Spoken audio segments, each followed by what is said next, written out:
Hello everyone, কেমন আছেন সবাই? আশা করি সবাই ভালো আছেন। হ্যাঁ, আজকে আপনাদের সাথে আরেকটা বই নিয়ে কথা বলতে আসছি। সো এই বইটা খুবই ফেমাস, মানে এটা one of the international best seller. তো অনেকেই বইটা পড়েছেন, অনেকে বইটা পড়েন নাই। তো যারা পড়েন নাই তাদেরকে আসলে বলবো বইটা পড়ার জন্য। খুবই চমৎকার একটা বই। আর যারা পড়েছেন তারা আসলে জানেন যে বইটা বেশ ভালো একটা বই, হ্যাঁ? তো পৃথিবীতে অনেক পপুলারিটি পেয়েছে বইটা। তা এটা আসলে ঠিক মানে স্পেসিফিক কোন আপনি জনরায় ফেলাটা একটু ডিফিকাল্ট মনে হয়েছে আমার কাছে। আপনি হয়তোবা এটাকে রোমান্স মানে খুব সহজভাবে বলতে গেলে রোমান্টিক ধাঁচের বই বলতে পারেন। তবে দিন শেষে এটা আসলে ঠিক প্রেমের গল্প না। হুম? আবার বইয়ের নাম শুনেই বোঝা যাচ্ছে যে এটা প্রেমের গল্প। তো মানে বেশ একটা কনফিউজিং ব্যাপার। তো যাই হোক, তো বইটার নাম হচ্ছে 'দ্য 40 রুলস অফ লাভ', এলিফ শাফাকের বই। এটা ইন্টারন্যাশনালি একটা বেস্ট সেলার বই। অনেকেই পড়েছেন। এইটা হচ্ছে এটা কাভার দেখতে, হ্যাঁ? সো এটা বাংলাদেশে বাংলা অনুবাদও আছে, ইংরেজিওটা আছে। আমি মানে আসলে ইংরেজিটাই পড়েছি আরকি, হ্যাঁ? অনুবাদটা হাতের কাছে যেটা পাইছি, ইংরেজিটা পাইছি তাই ওইটাই পড়া হইছে। তো আ এই বইটা আসলে মানে নাম শুনে যখন মনে হয় যে এটা আসলে উম হয়তোবা কোনো একটা রোমান্টিক কাহিনী বা এরকম কিছু।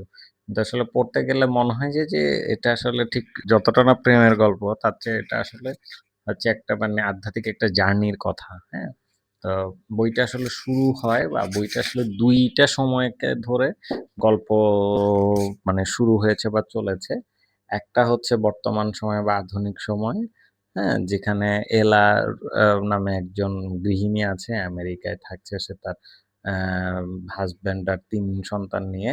তো তার এই ৪০ বছর বয়সী এই মহিলা আ ঠিক আসলে তার বিবাহিত জীবনে সে খুব একটা সুখে আছে বলা যাবে না, হ্যাঁ? তার বিবাহিত জীবনটা অনেকটা একটা একঘেয়েমির মধ্যে ঢুকে গেছে, হ্যাঁ? তো তার জীবনটা আসলে চেঞ্জ হয়ে যায় যখন সে আসলে একটা দায়িত্ব নেয় বা চাকরি নেয়। অনেকটা এরকম যে পান্ডুলিপি রিভিউ করার ব্যাপারে, হ্যাঁ? এই ধরনের একটা কাজ নেয়।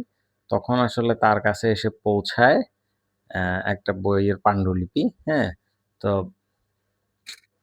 এর পরের থেকে আসলে তার জীবনটা মানে বদলে যেতে থাকে। তো আর পাশাপাশি আমরা দেখতে পাই সেই পান্ডুলিপির মধ্যে আসলে গল্প বলা হয়েছে বা বর্ণনা করা হয়েছে ১৩০০ শতকের দিকে তুরস্কের আনাতোলিয়া এলাকার কথা। যেখানে মানে ঘুরে বেড়াচ্ছে এক এলাকা থেকে আরেক এলাকায় ঘুরে বেড়ায় একজন দরবেশ। তার নাম হচ্ছে তাবরিজ শামসী। সে ঘুরে বেড়াচ্ছে এক এলাকা থেকে আরেক এলাকায় এবং এই ঘুরতে তার সাথে একদিন দেখা হয়। হ্যাঁ? একজন মানে আধ্যাত্মিক ধর্মগুরু টাইপের একজন লোক যার নাম হচ্ছে জালালউদ্দিন রুমি।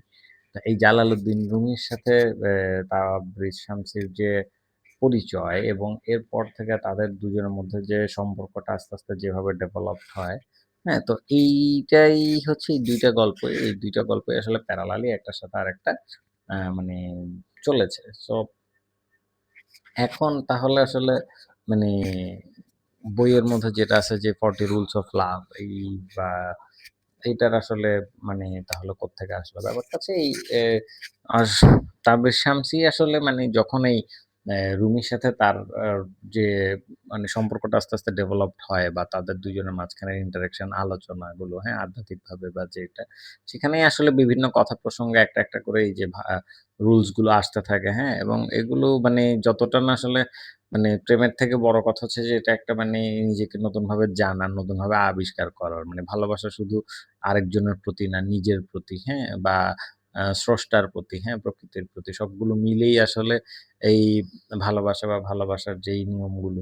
তো মানে চমৎকারভাবে আসলে মানে বইটাতে সবকিছুই বর্ণনা করা হয়েছে বা লেখনীটা খুব চমৎকার।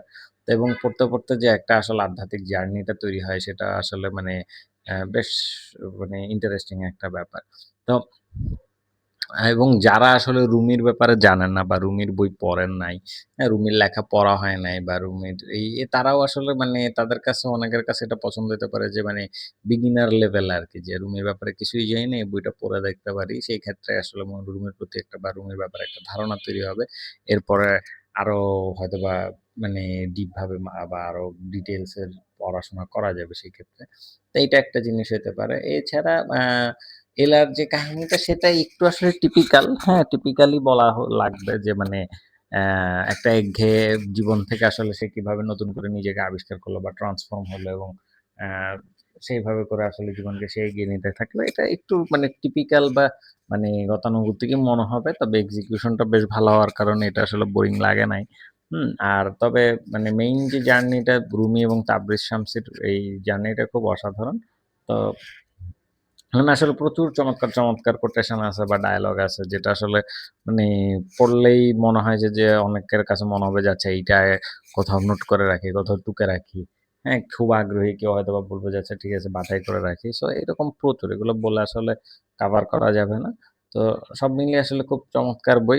মানে এত মানুষ আসলে এই বইটা আসলে অনেকেই পড়েছে বা আ এত বেস্ট সেলার তো এই বইটার ব্যাপারে আসলে সবাই কম বেশি জানে। তো এখানে আসলে খুব বেশি আর কথা বাড়াচ্ছি না। তো সুন্দর একটা বই।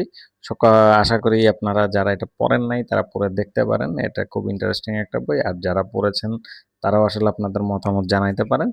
তো ভালো থাকবেন ততদিন পর্যন্ত। সামনে দেখা হবে নতুন কোনো বই নিয়ে। হ্যাঁ? ধন্যবাদ সবাইকে।